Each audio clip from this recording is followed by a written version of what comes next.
बेटा अब इस टॉपिक में हम ये बता रहे हैं एंडोथर्मिक और एक्सोथर्मिक की रिएक्शन क्या होती है।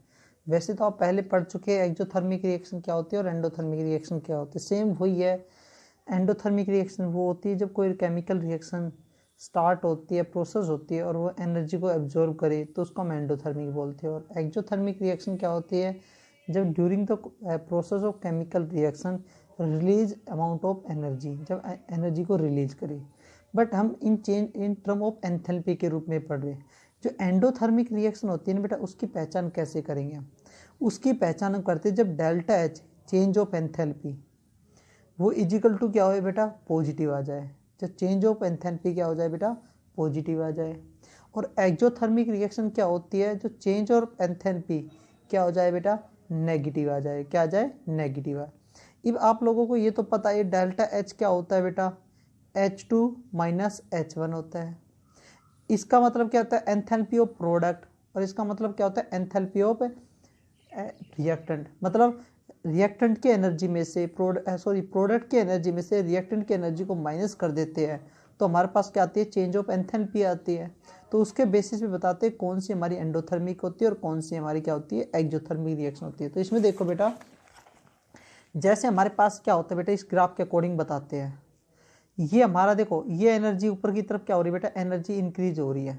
एनर्जी क्या हो रही है, इंक्रीज होती है। तो इसमें एनर्जी जब ये मान लेते हैं हमारा प्रोडक्ट की एनर्जी, ये हमारी प्रोडक्ट है और ये हमारी क्या है, रिएक्टेंट की एनर्जी है बेटा। तो हम जो प्रोडक्ट ये ऊपर की तरफ जाते हैं तो एनर्जी इंक्रीज हो रही है, तो प्रोडक्ट की एनर्जी में से रिएक्टेंट की एनर्जी को माइनस करते हैं तो हमारे माइनस में आती है। मतलब प्रोडक्ट की एनर्जी ज़्यादा है और रिएक्टेंट की एनर्जी क्या है बेटा, कम है। तो बेटा इसमें जब माइनस करेंगे तो हमारा नेगेटिव आएगा, तो मतलब इसका क्या होता है, एक्सोथर्मिक रिएक्शन होता है। एंडोथर्मिक भी क्या होता है बेटा, जो हमारा प्रोडक्ट की एनर्जी तो कम होती है और हमारी रिएक्टेंट की एनर्जी क्या होती है बेटा, कम होती है।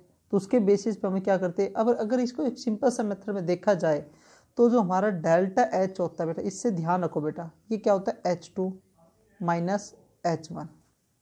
सिंपल सा क्या ध्यान रखो बेटा, इसमें ये हमारा क्या होता है, रिएक्टेंट होता है, एनर्जी होती है, और ये हमारा प्रोडक्ट की एनर्जी होती है।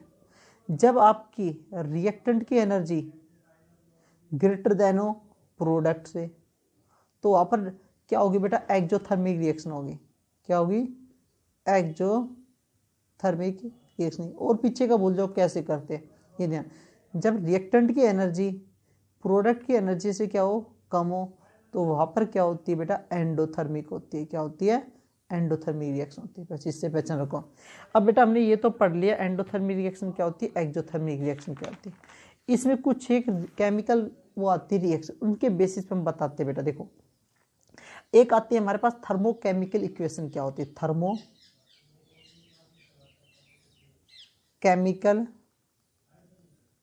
इक्वेशन। थर्मोकेमिकल इक्वेशन क्या होती है, कोई आपसे पूछ ले थर्मोकेमिकल इक्वेशन क्या होती है। बेटा देखो, हम किसी भी केमिकल इक्वेशन को जब रिप्रेजेंट करते हैं उसको हम बैलेंस करते हैं उसकी क्वांटिटी के साथ।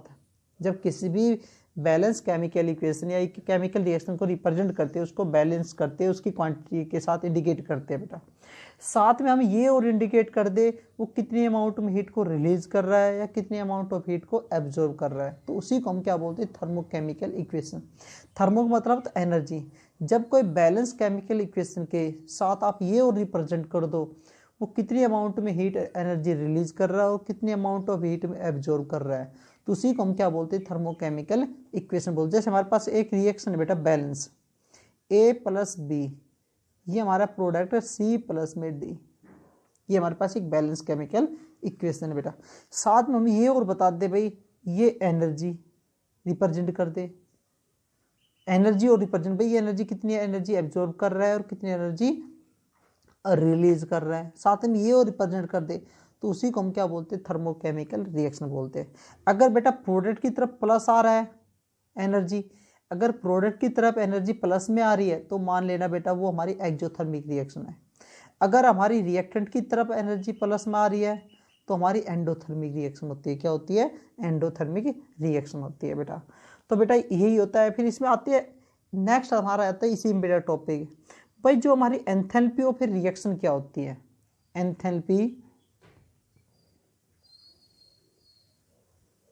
एंथैल्पी ऑफ रिएक्शन क्या होती है, आपसे कोई पूछ ले बेटा, क्योंकि आगे हमें जरूरत पड़ेगी बेटा। एंथैल्पी ऑफ रिएक्शन क्या होती है बेटा?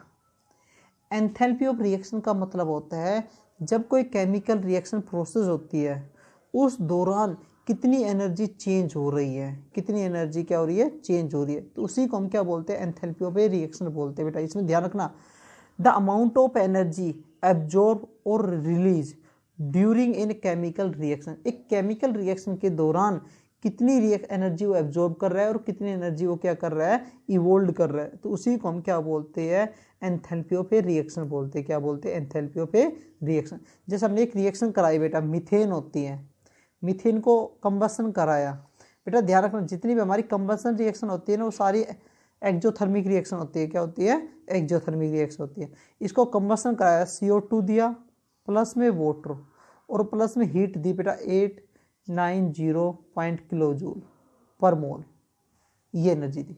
तो बेटा देखो ये थर्मोकेमिकल रिएक्शन देगी।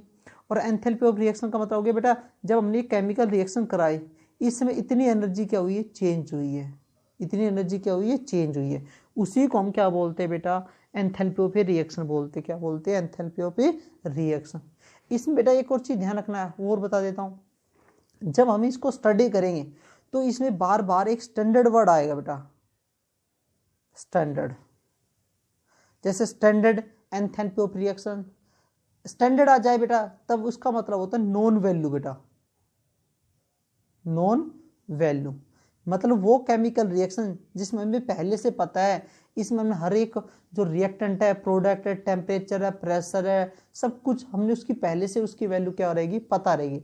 जैसे हमने केमिकल रिएक्शन कराया, हमने उसकी रिएक्टेंट की अमाउंट भी पता होगी, प्रोडक्ट की भी अमाउंट पता रहेगी, और साथ में हमें ये पता रहेगा टेम्परेचर कितना है, प्रोडक्ट टेम्परेचर कितना है, वॉल्यूम कितना है और प्रेशर कितना है। तो अब ये मान के चलो स्टैंडर्ड का मतलब होता है नॉन वैल्यू। जब हमें केमिकल रिएक्शन के दौरान उसके रिएक्टेंट और प्रोडक्ट की क्या हो, पहले उसकी वैल्यू पता हो, उसकी किस कंडीशन पे रिएक्शन करा रहे हैं। जैसे हम कोई केमिकल रिएक्शन करें भाई, 1 बार प्रेशर कर दिया, टेम्परेचर कर दिया 25 डिग्री सेल्सियस कर दिया, 100 ml वॉल्यूम ले लिया, तो मैं हर एक स्टैंडर्ड का मतलब हर एक वैल्यू पहले से उसकी जो कंडीशन होती है रिएक्शन की वो पहले से हमें क्या होता है बेटा, पता है। मतलब जो गिवन कंडीशन है, नॉन कंडीशन पे उसको हम प्रोसेस करवाते केमिकल रिएक्शन को, उसी को हम क्या बोलते हैं, स्टैंडर्ड बोलते हैं। क्या बोलते हैं, स्टैंडर्ड। तो ध्यान रखना कहीं पर भी स्टैंडर्ड आ जाए तो मतलब होता है उसको नॉन वैल्यू होती है। क्या होती है, नॉन वैल्यू होती है।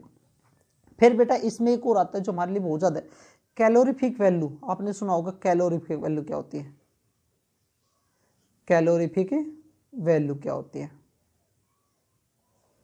कैलोरीफिक वैल्यू क्या होती है बेटा, कैलोरीफिक वैल्यू बेटा यूज होती है जितनी भी हमारी कंबसन रिएक्शन होती है ना उस प्रोसेस के दौरान कितनी एनर्जी चेंज हो रही है, तो उसी को हम क्या बोलते हैं, कैलोरीफिक या कंबसन ऑफ एंथैल्पी बोलते हैं। बट कैलोरीफिक वैल्यू का हमारा पता, इसका मीनिंग क्या होता है, कोई पूछे आपसे कैलोरीफिक वैल्यू का मतलब क्या होता है, तो इसका मतलब होता है amount of heat in calorie और joule produce from completely combustion of 1 gram of fuel और फूड। 1 ग्राम फ्यूल और फूड को कंबसन करने के दौरान जो एनर्जी प्रोड्यूस होती है उसी को हम क्या बोलते हैं बेटा, कैलोरीफिक वैल्यू बोलते हैं बेटा। ध्यान रखना 1 ग्राम फूड हो सकता है बेटा और साथ में क्या हो सकता है बेटा, वो फ्यूल हो सकता है। 1 ग्राम फूड और फ्यूल को कंबसन कराने के दौरान कितनी एनर्जी प्रोड्यूस होती है उसी को हम क्या बोलते हैं, कैलोरीफिक वैल्यू बोलते हैं। क्या बोलते हैं, कैलोरीफिक वैल्यू। जैसे हमें पता है बेटा 1 मोल, हमें पता है 1 मोल ग्लूकोज है, उसको जब कंबसन कराते हैं तो उससे हमें 180 ग्राम एनर्जी प्रोड्यूस होती है बेटा। 180 ग्राम क्या होती है, एनर्जी हीट प्रोड्यूस होती है। और 180 ग्राम कितनी, 1 ग्राम 1 मोल का मतलब हो गया 180 ग्राम बेटा, सॉरी 1 मोल का मतलब होता है 180 ग्राम ग्लूकोज के लिए, वो तो निकाल लोगे मोल के मास से। ये कह रहा है 1 मोल या 180 ग्राम ग्लूकोज को जब कंबसन कराते हो तो इससे बेटा आपको 2840 किलो जूल क्या मिलती है, एनर्जी मिलती है। इतनी एनर्जी आपको मिलती है बेटा, ध्यान रखना। तो वो कह रहा है कि जब इतने ग्राम से इतनी एनर्जी मिलती है तो 1 ग्राम ग्लूकोज से कितनी मिलेगी बेटा, तो 1 ग्राम ग्लूकोज का निकालने के लिए हम क्या करेंगे, इसको डिवाइड कर देंगे टोटल मास से। तो टोटल मास से डिवाइड करोगे ये आ जाएगा 50.7 किलो जूल पर मोल आ जाएगा। तो बेटा इसमें कैलोरीफिक वैल्यू का मतलब होता है कि 1 ग्राम फूड और फ्यूल को कंबसन कराते हो उससे कितनी एनर्जी प्रोड्यूस होती है, उसी को हम क्या बोलते हैं बेटा, कैलोरीफिक वैल्यू बोलते हैं, जिसको हम बोलते हैं कैलोरी। जैसे हम कई बार कहते हैं भाई इस खाने से हम खाएंगे तो इतनी कैलोरी मिलती है, इस खाने को खाएंगे तो इससे इतनी ज़्यादा कैलोरी मिलती है। तो बेटा ध्यान रखना, जो हमारा देसी घी होता है ना उससे 1 ग्राम में सबसे ज़्यादा एनर्जी मिलती है बेटा। जो हमारे पास देसी घी होता है उससे 1 ग्राम से सबसे ज़्यादा क्या मिलती है, हमें एनर्जी मिलती है। क्या मिलती है, 1 ग्राम से सबसे ज़्यादा एनर्जी मिलती है। कई बार आ जाता है बेटा हमारे पास भाई एंथैल्पी ऑफ रिएक्शन कैसे निकाले, एंथैल्पी ऑफ रिएक्शन कैसे निकाल। देखो जैसे आ जाए भाई एंथैल्पी ऑफ रिएक्शन कैसे कैलकुलेट करें, या स्टैंडर्ड स्टेट में कह दे कैसे भी। तो हमने यहाँ पर एंथैल्पी के लिए आता है डेल्टा एच वर्ड आता है, आर लगा देते बेटा, आर का मतलब होता है रिएक्शन। तो इसका हम कैसे कैलकुलेट, तो इसका मतलब तो जानते हो कि मैथमेटिकल समेशन। तो इसका बेटा जो टोटल एनर्जी होती है, जो टोटल एंथैल्पी ऑफ प्रोडक्ट, यहाँ पर लिख देंगे सम ऑफ एंथैल्पी ऑफ प्रोडक्ट। मतलब जो प्रोडक्ट होते हैं जितने भी, उनकी सबकी एंथैल्पी को सम ऑफ कर दो और इसमें से माइनस कर दो जितने भी रिएक्टेंट है, सम ऑफ एंथैल्पी ऑफ रिएक्टेंट। जो टोटल प्रोडक्ट है उनकी एंथैल्पी के सम में से total sum of enthalpy of reactant के को क्या कर दो, माइनस कर दो। तो उससे आपकी क्या आएगी, एंथैल्पी ऑफ ए रिएक्शन आएगी। क्या आएगी, एंथैल्पी ऑफ ए